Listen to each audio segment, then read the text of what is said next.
गिबियावनो आंनि गोसो गोरबोनिफ्राय खुलुमनाय सिबिनायखौ बयनिसिमबो जासिहरग्रोनानै नोंथांमोननि खाथियाव आं दिनै दोंनैसो शायरि खननो होननानै दिनै सिगांबोबाय। लोगोफोर, आं बयखौबो गिबियावनो खुलुमग्रोखाबाय, खारन आं दिनै जि हाबाफारिखौ आखायाव लादों बेफोरबायदि हाबाफारिखौ आं माब्लाबाबो मावफेराखैमोन। गोदो सिख्लायावहाय आं एसे एनै खालामबोदोंमोन, नाथाय आं दिनै बिदि ससियेल मिडियानि गेजेरजों आं मालाबाबो बेफोरबायदि खन्थाइ आवरायनाय, सल'मा खन्नाय बा शायरि आवरायनायखौ आं मालाबाबो लाबोफेराखैमोन। बिनि थाखायनो आं बयनिसिमबो गिबियावनो निमाहा बिग्रोनाय थाबाय। मानो होनोब्ला आंनि दिनैनि बे खन्थाइ आवरायनाया निस्सय गोरोन्थि जाखागोन। बिनि थाखायनो आङो नोंथांमोननि खाथियाव निमाहा बिग्रोनाय थाबाय। बिदिबा लोगोफोर, भिडिअखौ आङो नोंथांमोननि सिगाङाव लाबोनोसै। बेनो लोगोफोर, आंनि दिनैनि बे दोंनैसो शायरिखौ जोंनिनो बयजोंबो मिथिसार जानाय सासे डक्टर गोगोम ब्रह्म कछारी सारनि लिरनाय बे दोंनैसो शायरिया। बेखौ आङो बिराद गोबावनो आं ससियेल मिडियानि गेजेरजोंनो मोननो हादोंमोन, सारनि सुलुङाव मोननो हादोंमोन। बेखौ आं मोजां मोननानै मोनसे समावनो आं बिराद सिगाङावनो आं स्क्रिनशट खालामनानै दोनदोंमोन आरो। नाथाय आं बेखौ गोसोआव ओरैबायदि मोजां मोनबाय थादोंमोन नायनानै आरो। बेखौ आं मालाबा फिन खेबसे आंनि गोसोजोंबो बे शायरिखौ आवरायनो होननानै बिनि थाखायनो आं दिनै नोंथांमोननि सिगाङाव जायाफ्रा माबाबा आं बे शायरिखौ खननो होननानै आखायाव लाबाय।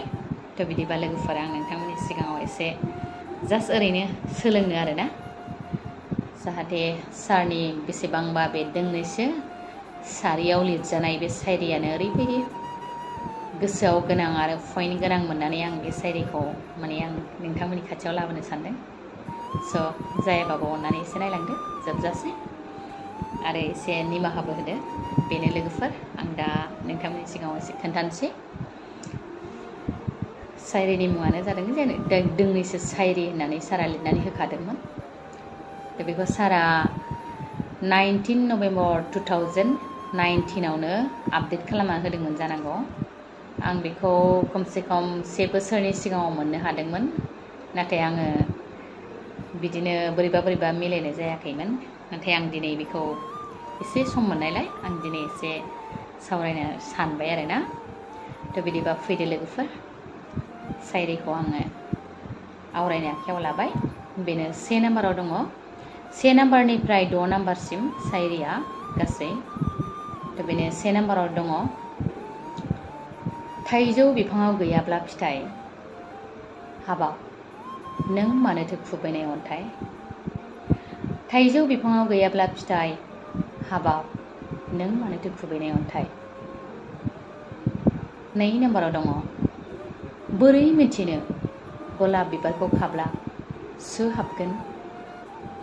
बोरै मिथिनो गलाब बिबारखौ खाब्ला सु हाबगोन। अनजालिनि गोरबोखौ आं दा बोरै मोनबावगोन। 3 नाम्बाराव दङ। जलंगाखौ खन'आब्ला मा दं बोरै मिथिनो। जलंगाखौ खन'आब्ला मा दं बोरै मिथिनो। गोरबोखौ बेखेवाब्ला साननायखौ बोरै मोनदांनो। गोरबोखौ बेखेवाब्ला बोरै मोनदांनो। 4 नाम्बाराव दङ। फागुनाव बिलाइ सिरिनाय बिफाङा गोथै नंजोबा। फागुनाव बिलाइ सिरिनाय बिफाङा गोथै नंजोबा। निखावरिनि जिउआ बिदि बेसेन गैया आं बुङा। निखावरिनि जिउआ बिदि बेसेन गैया आं बुङा। 5 नाम्बाराव दङ। सोरगोखौलाय दं होनदों नंगौना नङासो। सोरगोखौलाय दं होनदों नंगौना नङासो। नोरोगखौबो दं सान्दों सिमांसोना मोगथांसो। नोरोगखौबो दं होनदों सिमांसोना मोगथांसो। 6 नाम्बाराव दङ। नैबे समा दा आंखौ बुंदों एसे ग्रब लोंनानै लादो। दुखुखौ बेसे सैबावनो गोसो देहा थाजिम खालामदो। नैबे समा दा आंखौ बुंदों एसे ग्रोब लोंनानै लादो। दुखुखौ बेसे सम सैबावनो गोसो देहा थाजिम खालामदो। शायरिया एसेनोसै लोगोफोर। गोरोन्थि जादोंबा निमाहा होदो। आरोबाव जोबथानाय बेलायाव आङो सारनि खाथियाव, सार गोगोम ब्रह्म कसारि सारनि खाथियाव निमाहा बिबाय। सारा खन्थाइखौ आवरायजानो बादोंब्लाबो आं बे शायरिखौ दिनै एसे आवरायनो लुबैनानै आवरायबाय सार। बेनि थाखाय निमाहा बिबाय। एसेनोसै लोगोफोर, गोजोन्थों।